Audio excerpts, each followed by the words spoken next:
Doctor SS. पाल professor. इसमें जो है व्यक्ति को बहुत ही हम अपने आप से दूर रख देते हैं, अलग थलग कर देते हैं और उसका हम तिरस्कार करने लगते हैं। अगर हम हिस्टोरिकल ऐतिहासिक वे में देखें कि ये मेंटल डिजीज क्या होती है, तो mental illness one thought individual were possessed with the demons. ये जो है पहले अगर हम आधुनिक से और मध्यकाल की तरफ चलेंगे तो ये जो है एक तरीके से जो है कलंक की श्रेणी में आता था। बीमारियों को जो है मानसिक बीमारी कहते थे, ये कलंक है लोगों को जो है, और ये एक भूत प्रेत या देवी देवताओं का जो वो है उसकी श्रेणी में इसको रखते थे। Patient were locked up in tall jail like buildings for remove from the centre of population alienated from the rest of society. ऐसे लोगों को पहले के जमाने में एक लंबी सी जेल ऊंची दीवारों के अंदर बंद कर दिया करते थे और पब्लिक से दूर कर दिया करते थे और उस सोसाइटी से भी दूर करके बाहर एक कमरे में या जेल में जो जैसी कोठी में बंद कर देते थे। During the 20th century psychiatry begin to make scientific advance. लेकिन 20वीं शताब्दी के बाद से जो है इस बीमारी में कुछ काम होना शुरू हुआ और एक साइंटिफिक रूप और एक औपचारिक रूप जो है देखने को मिला। ठीक।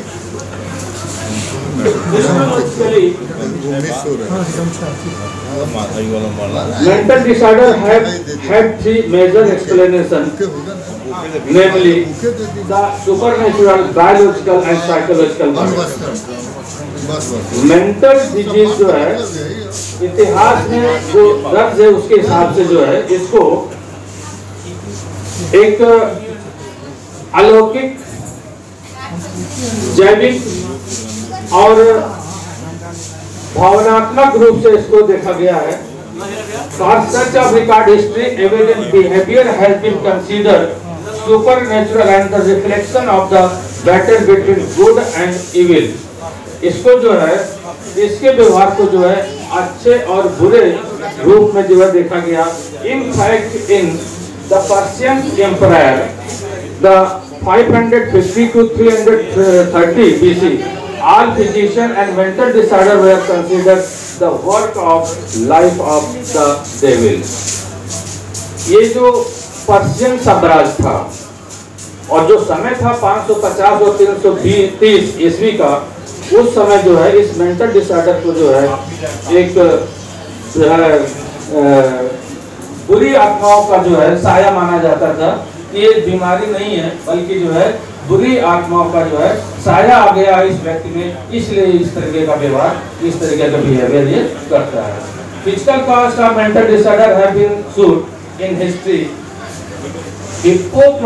Hippocrates was important in this tradition as he is identified the psychosis as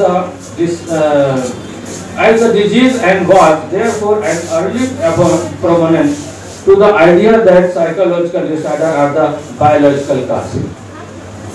ये इतिहास बताता है कि हिप्पोक्रेट एक ऐसे व्यक्ति थे जिन्होंने जो है इस मेंटल डिजीज को पता लगाया कि कोई साइकोसिस है, सिफिलिस है, जो कि मेंटल डिजीज का कारण बनती है और मेंटल डिजीज में कोई शारीरिक काज ही की वजह से जो है मेंटल डिजीज पैदा होती है। किसने पता किया? हिप्पोक्रेट्स ने पता किया जो है। This was the professor of the modern. उसके बाद से जो है ये जो फिजिकल काजेस थे जिसकी वजह से मेंटल डिजीजेस आनी चालू हुई, वो जैसे कि जो है psychotherapy and focus on the psychological and social, सांस्कृतिक और मनोवैज्ञानिक तरीके से जो है इसको देखा जाने लगा। एंशिएंट पीरियड, प्राचीन काल में जो है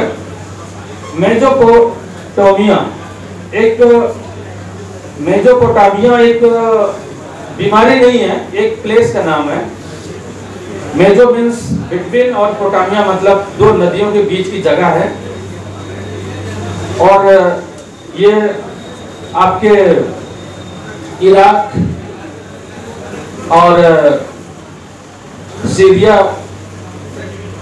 के जो आपके वेस्टर्न एशिया है, वहाँ का एक दो नदियाँ जो है उसके बीच की जगह है, वहाँ पर जो है इस बीमारी को बहुत ही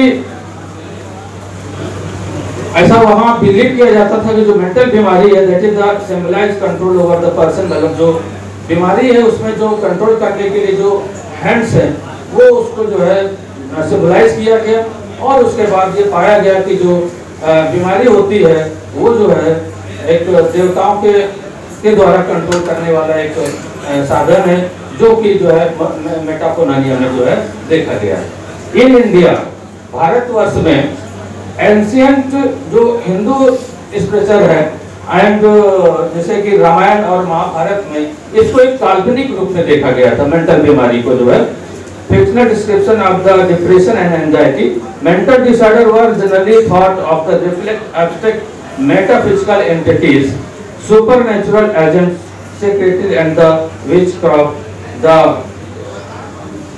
which is the part of Hindu will health as result from the imbalance among the body fluid forces called the, जो आपका आयुर्वेद का चरक संहिता है उसमें भी दिया हुआ है कि जो भी बीमारियां होती हैं वो तीव्र दोष, वात, पित्त और कफ की वजह से होती है, और उसके बैलेंस की वजह से जो है ये बीमारियां पैदा होती हैं। ऐसा हमारे चरक संहिता में जो उनका जो एक मुख्य ग्रंथ है उसमें दिया हुआ है। Important of the understand about the mental disorders, mental disorder को हम क्यों समझें, क्यों समझना जरूरी है। मेंटल डिसऑर्डर आर रियल, कि मेंटल डिसऑर्डर कौन से जो है चीज मतलब बीमारी है या नहीं है उसके बारे में जानेंगे। Mental disorder are treatable, mental बीमारी जो है वो क्योर करने लायक है कि नहीं। Understanding build compassion for the those that suffer with mental disorders, और मेंटल बीमारी को समझना इसलिए जरूरी है कि हम जो है ऐसे रोगियों के प्रति अपनी करुणा पैदा कर सके, उनकी अच्छे से देखभाल कर सके। Types of the mental disorders, mental disorders को जो है वैसे तो बहुत ही ब्रॉड इसका क्लासिफिकेशन है, लेकिन कुछ चीजें इसमें जो है हमने बताई हैं, जैसे कि एंजाइटी डिसऑर्डर्स। एंजाइटी डिसऑर्डर्स में general anxiety disorders, phobic disorders, post traumatic stress disorders, panic disorder, obsessive compulsive disorders, associative disorders में जो है psychogenic fugue and psychogenic amnesia and dissociative identity disorders, ये हमारे जो है क्लासिफिकेशंस में है। Somatoform disorders, conversion disorders and hypochondria. Mood disorders, major clinical depression, bipolar disorders, schizophrenia. Schizophrenia का नाम तो सबने सुना ही है, ज्यादातर जो है स्किज़ोफ्रेनिया पे चर्चा होती है, मूड डिसऑर्डर पे चर्चा होती है। इसके अलावा जैसे फोबिक डिसऑर्डर्स है, पैनिक डिसऑर्डर्स है, और ऑब्सेसिव कंपल्सिव डिसऑर्डर्स है। ऑब्सेसिव कंपल्सिव डिसऑर्डर्स जो कि रिपीटेड जो है लोग बार बार जैसे उनको शंका हो जाती है कि हम जो है कोई चीज छू लेंगे तो बीमारी हो जाएगी, बार बार हाथ धोना या बार बार किसी चीज को रिपीट करना, ये जो है ऑब्सेसिव कंपल्सिव डिसऑर्डर्स के अंतर्गत आता है। इसके अलावा मूड डिसऑर्डर्स, मूड डिसऑर्डर्स में जो है अभी कुछ मूड है, थोड़ी देर बाद कुछ और करने लगते हैं, तो ये जो है मूड डिसऑर्डर्स में आता है। स्किज़ोफ्रेनिया का काज अभी तक पता नहीं चला है कि स्किज़ोफ्रेनिया क्यों होता है, लेकिन ऐसा माना गया है कि schizophrenia is the combination of the genetic and alteration of the chemical of the brain and structures, brain structures में और chemical अल्ट्रेशन की वजह से जो है स्किज़ोफ्रेनिया डेवलप होती है। और इसमें जो है मुख्यतः आपका जैसे कि डिल्यूजन और हैलुसिनेशन, डिल्यूजन और हैलुसिनेशन दो बीमारियां इस स्किज़ोफ्रेनिया में ज्यादातर दिखाई देती हैं। डिल्यूजन में आदमी जो है जो होता नहीं है लेकिन विश्वास करने लगता है, that is the belief that is not the truth and belief for the false thing. झूठी चीजों पर विश्वास करना चालू करता था, that is the delusion. Hallucination में जो है व्यक्ति, जो बीमार व्यक्ति होता है उसको तो सब समझ में आता है, सब दिखाई देता है और वो उनसे बात भी करता है, उनसे आंसर और क्वेश्चनिंग भी करता है, लेकिन जो नॉर्मल व्यक्ति होता है उसको कुछ समझ में नहीं आता है, उसको कुछ दिखाई नहीं देता है। तो ऐसे व्यक्ति जो कोई ऑब्जेक्ट है नहीं, कोई चीज दिखाई नहीं दे रहा है, लेकिन उनसे बातें करता है, उनसे क्वेश्चन करता है, उनसे हंसता है और चैटिंग करता है, that is the hallucination. Personality disorders में borderline personality disorder and anti social personality disorder, ये जो है पर्सनालिटी में चेंजेस, जो व्यक्तित्व में चेंजेस आ जाते हैं कि अभी इसका व्यक्तित्व तो ये था, लेकिन अचानक क्या हुआ कि ये ऐसा भी है करने लगता है। फिर डिसऑर्डर्स इन डेप्थ, हाइपोकॉन्ड्रिया, हम लोग केस स्टडी करते हैं तो हाइपोकॉन्ड्रिक पेशेंट के बारे में भी हम चर्चा करते हैं कि ये पेशेंट जो है हाइपोकॉन्ड्रियक है। हाइपोकॉन्ड्रियक पेशेंट को महारत हासिल होती है कि कोई भी चीज जो छोटी से छोटी चीज होती है उसको बहुत ही बढ़ा चढ़ा करके जो है व्यक्त करना, तो ये भी एक प्रकार की मानसिक बीमारी है। ऐसे पेशेंट को जो है हमें उसी हिसाब से जो है देखना है कि अगर वो कुछ चीज बता रहा है तो हमें उसी हिसाब से नहीं लेना है, क्योंकि वो हर चीज को जो है अपने हिसाब से बढ़ा चढ़ा करके बताता है। एंजाइटी डिसऑर्डर, ए रियल और imagined fears that are difficult to control, ये जो है एक प्रकार का फियर है, भय है जो उसके साथ रहता है और उस भय को जो है वो कंट्रोल नहीं कर पाता है, उसके हिसाब से वो बिहेव करता है।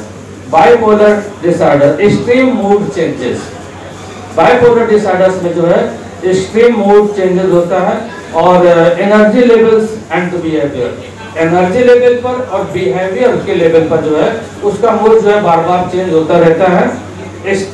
जैसे कि अगर वो मैनिक है तो वो बहुत ही हाई लेवल पे जाएगा और डिप्रेसिव है तो बहुत ही लो लेवल पे जाएगा।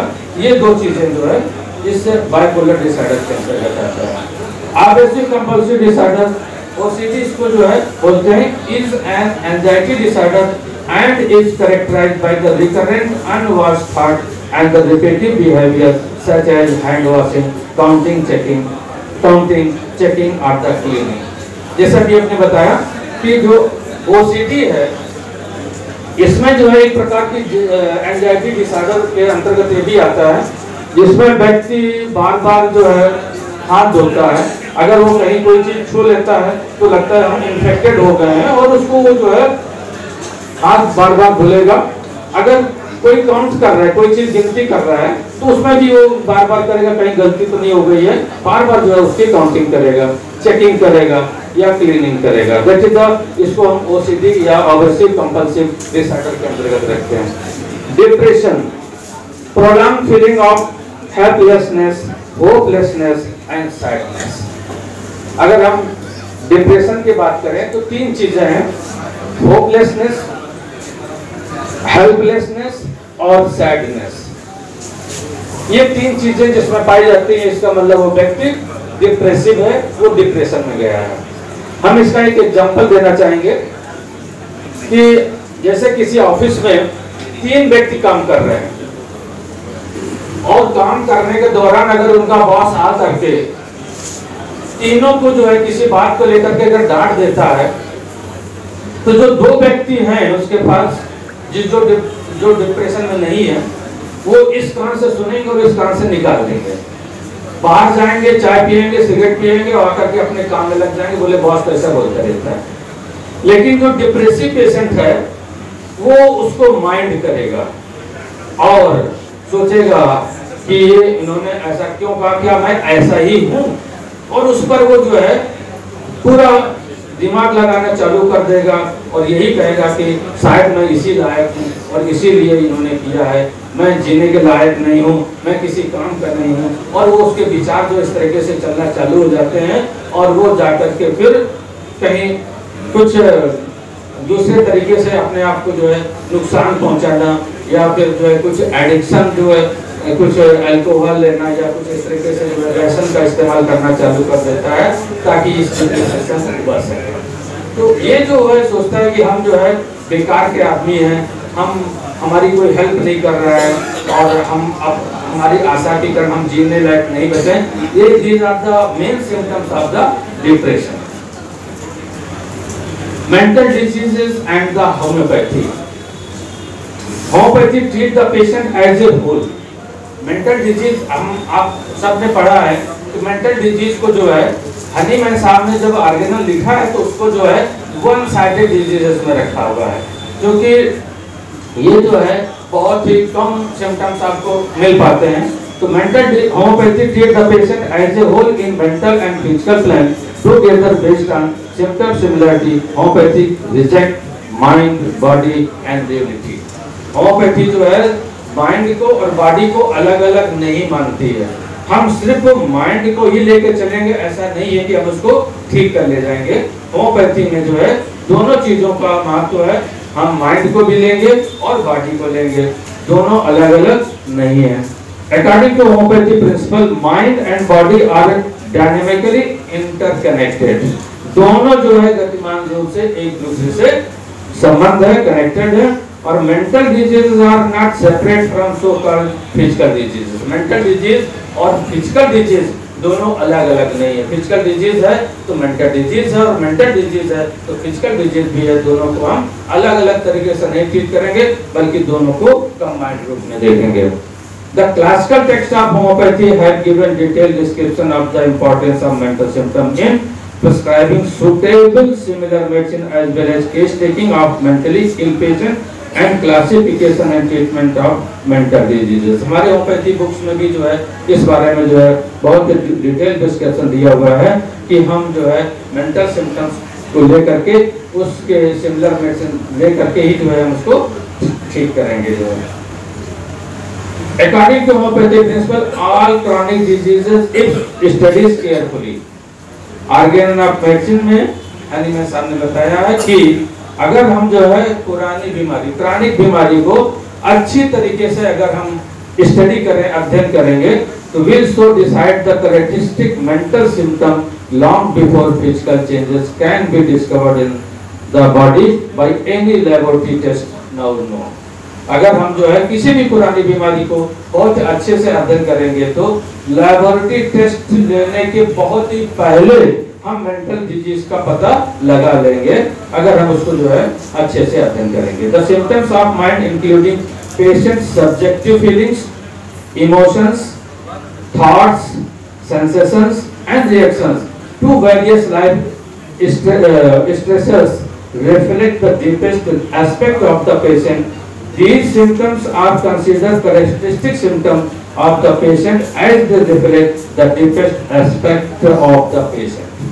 अगर हम जो है पेशेंट की ये चीजें कौन कौन से सब्जेक्टिव फीलिंग्स, इमोशंस, थॉट्स और sensation and reactions of the various life stress, जो जीवन के बहुत सारे जो स्ट्रेस है उसके के वजह से उसमें जो चेंजेस आ जाते हैं, उसके विचारों में अंतर आ जाता है, इमोशंस में चेंजेस आ जाते हैं, जो इमोशंस उसके हैं, अगर इन चीजों को हम उस पेशेंट में पकड़ेंगे, देखेंगे कि इसमें क्या चीज हमको मिला है, अगर वो हम निकाल लेते हैं तो निश्चित जो है उस पेशेंट का कैरेक्टरिस्टिक्स हम निकाल लेते हैं और वो कैरेक्टरिस्टिक जो है उस पेशेंट का जो है बहुत ही डीपेस्ट एस्पेक्ट होगा, उस पेशेंट के जो है बहुत ही जो है अच्छी तरीके से मतलब जो है हम समझ पाएंगे। The symptoms are considered characteristic symptoms of the patient. और ये जितने सिम्टम्स हैं, जो आपके इमोशंस हैं, जो फीलिंग्स हैं, जो चेंजेस हैं, जो सेंसेशंस हैं, अगर इनको हम लेते हैं तो जो पेशेंट के जो केस टेकिंग में होंगे ये सारे जो है कैरेक्टरिस्टिक सिम्टम्स की श्रेणी में रखे जाएंगे। और आपको सबको पता है कि कैरेक्टरिस्टिक सिम्टम्स का क्या महत्व है केस टेकिंग में, और ये जो है आपकी बहुत हेल्प करते हैं मेडिसिन के सिलेक्शन में। Thus in homeopathy prescribing, the symptoms of mind take precedence over general and local symptoms and help the individualization of the case। अगर हम जो है पहले मेंटल और फिजिकल सिम्टम्स को ले लेंगे और उनको जो है ले करके अगर हम केस टेकिंग करेंगे तो उससे जो हम पेशेंट को क्या करेंगे, इंडिविजुअलाइज कर लेंगे। When these symptoms of mind are correctly selected and matched according the principle of homeopathy, homeopathy के जो प्रिंसिपल के आधार पर अगर इन सिम्टम्स को ले लेंगे और उसके बाद हम जो है मैच करके मेडिसिन को निकालेंगे तो they can lead to right selection of the homeopathic medicine, the minimum and lasting the cure। और इस प्रकार से जो है हम उसको हमेशा के लिए मेंटल डिजीज को ठीक कर सकते हैं। अगर इस प्रकार के सिम्टम्स को लेकर के हम कैरेक्टरिस्टिक बना करके उसको इंडिविजुअलाइज करके हम सिमिलम बना लेंगे और मेडिसिन तक पहुंचेंगे तो वो जो मेडिसिन आएगी वो सिमिलम होगी और पेशेंट आपका हमेशा हमेशा के लिए क्योर हो जाएगा, उसमें जो है कोई असुविधा नहीं होगी। Histological overview. Dr. Hahnemann, the founder of one of the first physicians to see the mentally ill patient as sick individual, requiring empathy and the proper medical care. In the 17th century, he criticized medical men of this time of cruel method and the physical pursuing mentally ill patient. Hahnemann साहब जो है 17वीं शताब्दी में century में जो है जो mental patient था उनको देखते थे और उनको मेंटल पेशेंट को जो है बड़े ही मानवीय दृष्टिकोण से बड़े ही प्यार से और अच्छे तरीके से देखते थे और उसके वो बहुत ही विरोध करते थे ऐसे लोगों का जो मेंटल बीमारी के लोगों का जो है बहुत ही क्रूएल तरीके से इलाज करते थे, उनको पनिश करते थे और उनको जो है अमानवीय तरीका अपनाते थे। उससे जो है बहुत ही वो दुखी और उनका बहुत ही वो विरोध करते थे। ही ये चीज हनीमैन सामने जो 228 अप्रैल में दिया हुआ।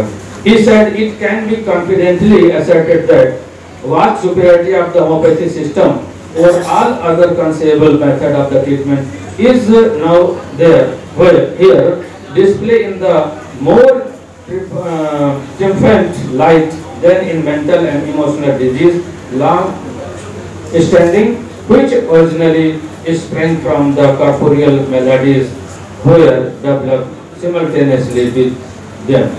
यानी मैंने सामने जो है इसमें जो और भी चिकित्सा पद्धतियां थी उससे अपनी होम्योपैथी की सुपीरियरिटी बताई कि किस प्रकार से जो है होम्योपैथी जो है अन्य विधाओं से ज्यादा अच्छी और कारगर साबित हो सकती है और किस तरीके से जो है ये हमारी होम्योपैथी अन्य से जो है अच्छी है। Importance of symptoms of the mind in homeopathy, क्या महत्व है? Homeopathy gives more important to the patient's subjective feelings, emotions, thoughts, sensation and reaction to various life stages in prescribing medicine. These symptoms of mind are considered characteristic symptoms of the patient and help in individualization of the case. This process of individualization helps the homeopath to select the most suitable similar remedy to achieve the highest ideal of cure। हम सब ने जो है highest ideal cure भी पढ़ा है कि किसी भी पेशेंट को ठीक करने में जो है वो ठीक कब होगा जब हम अपना सेकंड अप्रोच में जो से हाईएस्ट आइडियल ऑफ क्योर है उसको फॉलो करेंगे जो है।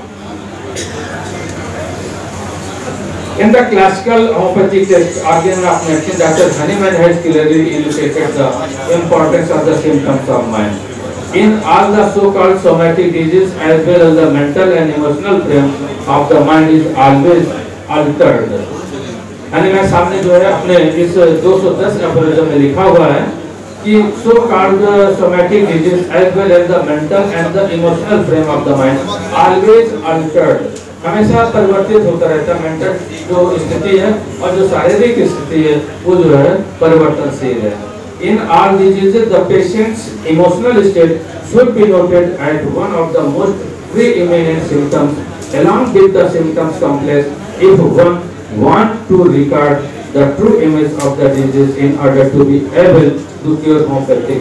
ये अप्रैल 210 में ये भी दिया हुआ है कि हमें जो है सिर्फ मेंटल डिजीज के सिम्टम्स ही नहीं लेना है, हमें फिजिकल सिम्टम्स को भी ले करके जो है ट्रू केस टेकिंग बना करके जो है सिम्टम बनाएंगे, तब हम जो है एक अच्छी इमेज पेशेंट की तैयार कर पाएंगे और फिर हम जो है उसको क्योर कर पाएंगे।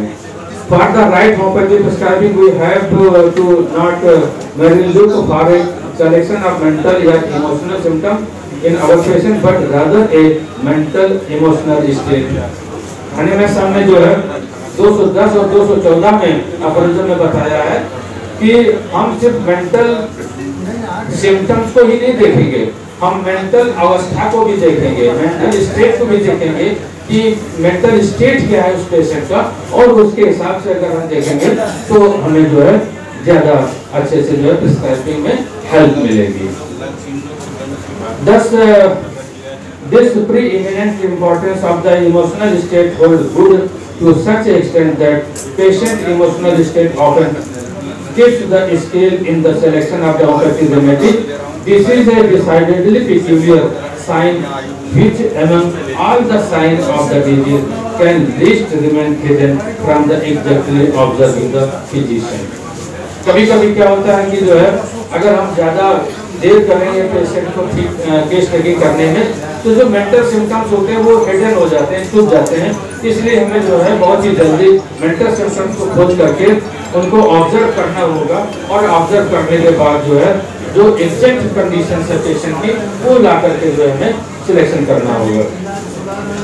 One achieve cure homeopathically when one attend to the symptoms of the mental and emotional alteration together with the symptoms of the body.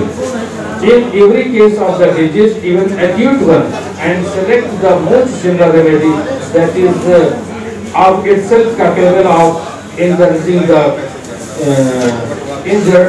engendering of the mental emotional state similar to that of the disease. Homeopathy जो है उन्होंने कहा कि mental और emotional state के साथ साथ जो है फिजिकल सिम्टम्स को भी हमें देखना होगा।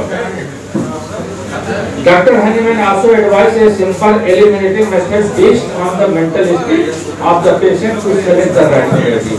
हनीमैन साहब ने जो है एलिमिनेटिंग मेथड भी बताया है कि आप किस प्रकार से जो है मेडिसिन को चूज करेंगे, किस प्रकार से जो है मेडिसिन को सेलेक्ट करेंगे, और वो मेथड है एलिमिनेटिंग मेथड। एलिमिनेटिंग में हमने एग्जांपल दिया है the eliminating aconite from choice of the remedy if the patient's emotional state is quiet and the uniformly calm, and eliminating pulsatilla if the patient emotional state is glad, cheerful and stubborn. Dr. James Taylor has said the prime importance must be given to the man himself, who is constituted of the body, mind and the emotion. These mental and emotional aspects of the internal of the man is a will and the understanding and the house of which he lives in his body. Kent साहब ने भी जो है इसके बारे में बताया है कि हमें माइंड, इमोशंस और बॉडी सभी का अध्ययन करना होगा, क्योंकि these mental and emotional aspect of the internal of the man, ये जो है मैन के इंटरनल चीजें हैं। Man is will and the understanding. Man जो है वो उसकी जो मुख्य चीजें हैं वो विल और अंडरस्टैंडिंग है।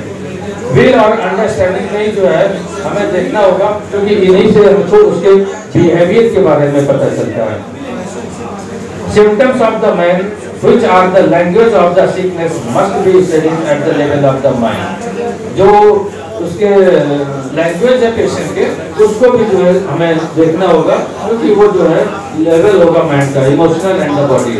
Tissue changes are the result of the disease. सबको पता है कि जो डिजीज के बाद जो टिश्यू चेंजेस होते हैं, that is the not disease, that is the result of the disease, they are not the disease. Thus, according to Dr. Kent, the mind symptoms occupy central importance in the constitutional prescribing.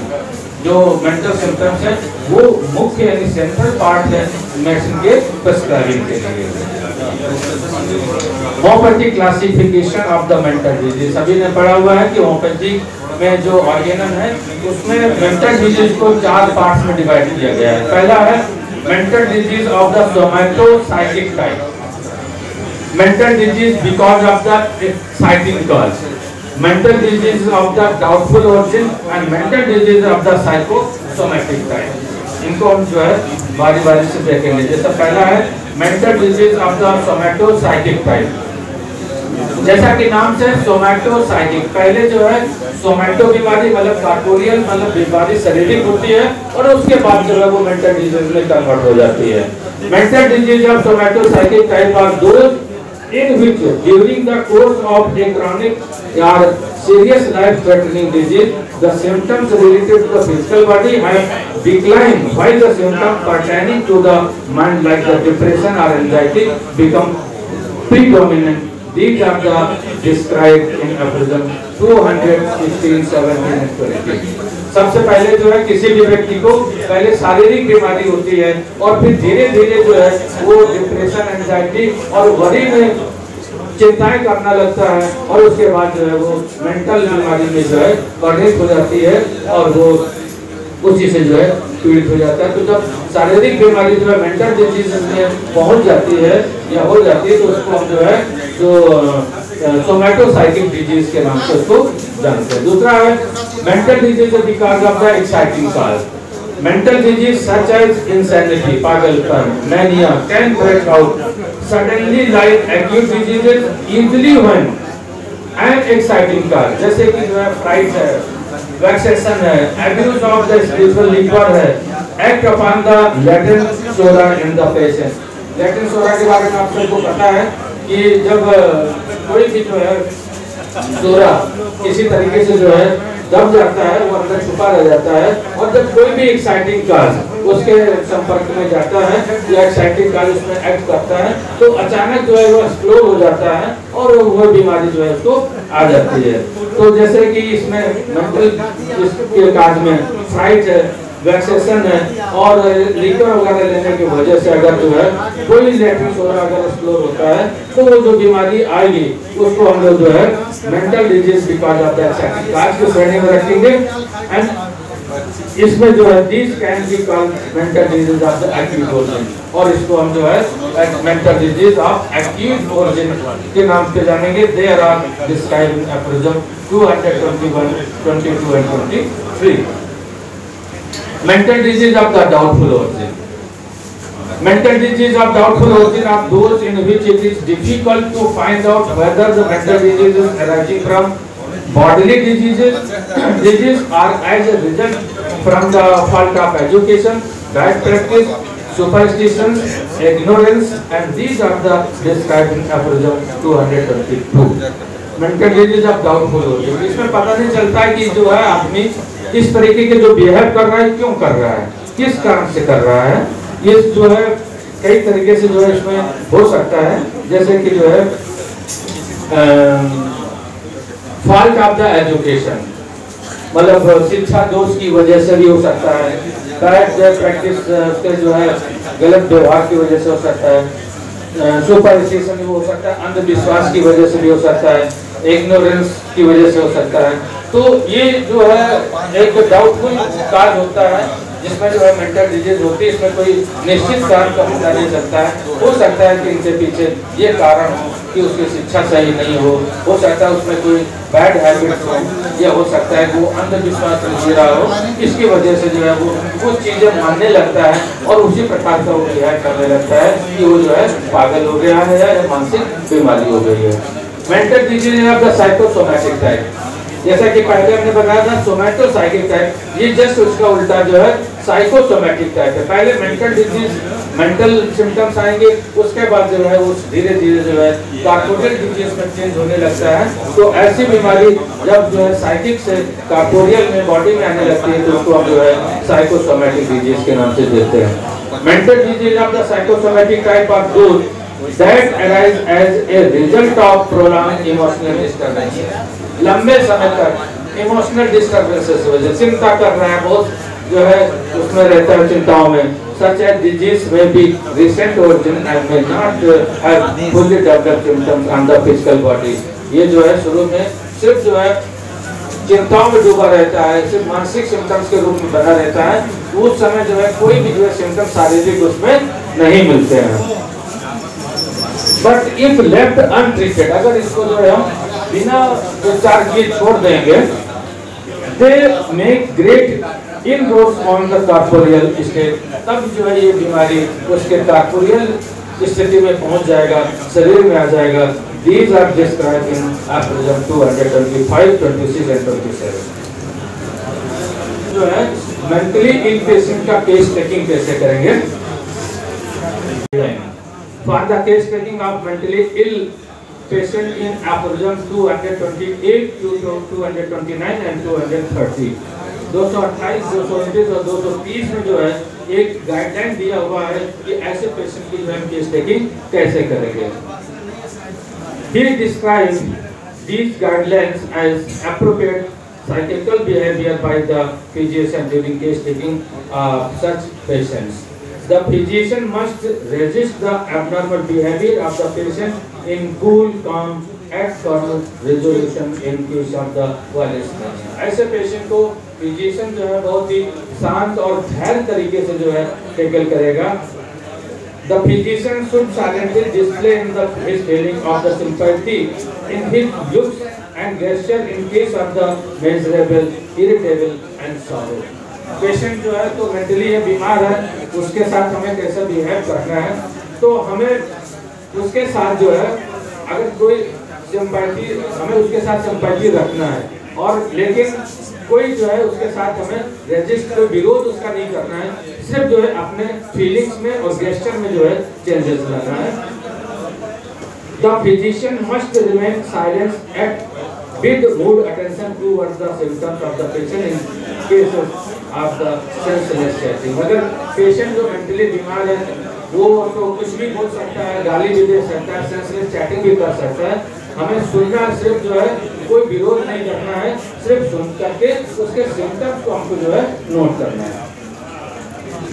The physician is to exhibit his inattention in the controlled manner when the mentally ill patient is using abuse, bad, unpleasant language and the conduct।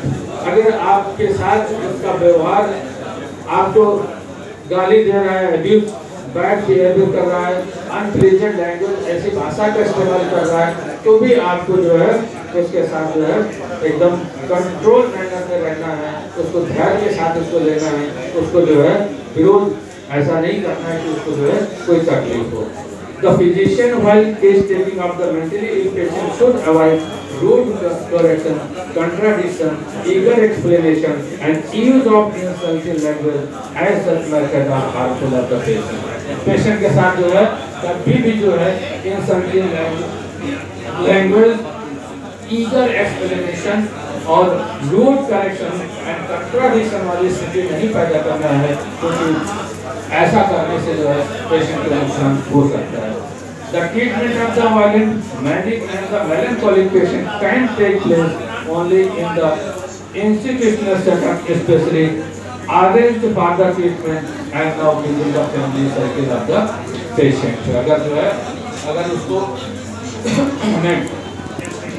कभी भी जो है ऐसी स्थिति आती है तो हम उसको फैमिली सर्कमस्टेंसेस से दूर कहीं अलग जो है उसका ट्रीटमेंट करेंगे, क्योंकि जो है मेंटली पेशेंट जो है वो कैसा भी व्यवहार कर सकता है। In the mental disease of the somatostatic type, the physician must gather and able to narrate the full description himself, observation and changes in the behavior elicited from the attendant become very important. Some physical importance may reappear, become more prominent during the lucid interval. These should be taken into account to complete the picture of the disease, the physician's own observation and patient during the case taking of such case in the crucial। Mental disease का patient आपको symptoms नहीं दे सकता है, वो नहीं बता सकता है कि उसको क्या क्या बीमारी है, क्या क्या सिम्टम्स, ये आपको ही ऑब्जर्व करना होगा। और अपने साथ साथ जो है उसका जो अटेंडेंट आया है आप उसके माध्यम से जो है सिम्टम्स ले करके जो है लेंगे। और कभी कभी जो लूसिड इंटरवल जो ठीक स्थिति आती है उस समय भी जो है पेशेंट जो है आपको सिम्टम अच्छे से दे सकता है, उसके अटेंडेंट दे सकता है, फैमिली वाले दे सकते हैं। तो फैमिली और अटेंडेंट के सिम्टम्स ले करके जो है हम पूरी तरीके से जो है केस टेकिंग करेंगे। In mental diseases because of exciting cause such as sudden fright, grief and vexation are prominent symptoms of the mental plane along with the physical symptoms present as the concomitant as take into the account in case of the mental diseases of doubtful origin that result from fault education, bad practice, correct moral, neglect of the mind, etc. The physician should conduct case taking in such a manner as to give insight of the patient. Mental disease, psychosomatic type are often precipitated by the continued anxiety, worry and other stressors of the environment factor also act as the maintaining factor in type of the mental diseases. Therefore, a detailed understanding of the patient environment is necessary in such cases, including family, work and social circumstances through which the patient is reaching and failing to adapt to. Thus, patient's environment, this disposition and the mental and the physical reaction that reflect in symptoms from the totality of symptoms in such cases. Mental symptoms के cases में था कि जो आपके exciting और maintaining card के द्वारा अगर कोई बीमारी उसको आ रही है तो सबसे पहले हमें उनको भी देखना होगा कि जो है किस तरीके से जो है उनको हमको रिमूव करना होगा। अगर मेंटेनिंग कार्ड और एक्साइटिंग कार्ड अगर है तो बगैर उसको दूर किए जो है हम उसको ठीक नहीं कर सकते हैं, उसको भी दूर करना होगा। Treatment of the mentally ill patient, mentally ill patient का ट्रीटमेंट आप कैसे करेंगे? इनका mental disease of the somatotype where the symptoms related to the physical body have declined while the symptoms pertaining to mind like depression or anxiety become prominent. The homeopathic physician need to find a remedy with the greatest possible similarity to both physical symptoms as well as the mental and the emotional state of the patient. The complete picture of the case by noting accurately the physician's own observation as well as input of the attendant to select a suitable antipsychotic medicine for the case. हम सबको पता है कि हर mental disease के पीछे जो नियाज़म होता है वो सोरा होता है। तो इसमें हनीमैन साहब ने यही बताया हुआ है कि हम जो है मेंटल सिम्टम के साथ साथ जो है फिजिकल सिम्टम्स को लेकर के टोटलिटी ऑफ सिम्टम्स बनाएंगे और इस जो मेडिसिन है वो हम जो है सिमिल में बना करके जो है उसको सेलेक्ट करेंगे और जो सिम्टम्स हमें मिलेंगे पेशेंट को बहुत कम देगा, उसके अटेंडेंट के द्वारा फैमिली के द्वारा वो सिम्टम्स को लेकर के जो है केस टेकिंग बना करके जो है हम एंटीसोनिक मेडिसिन दे करके उसको कंप्लीट क्योर करेंगे। In the mental disease of the exciting cause, this type of the mental diseases are to be treated exactly in the same line to what is followed.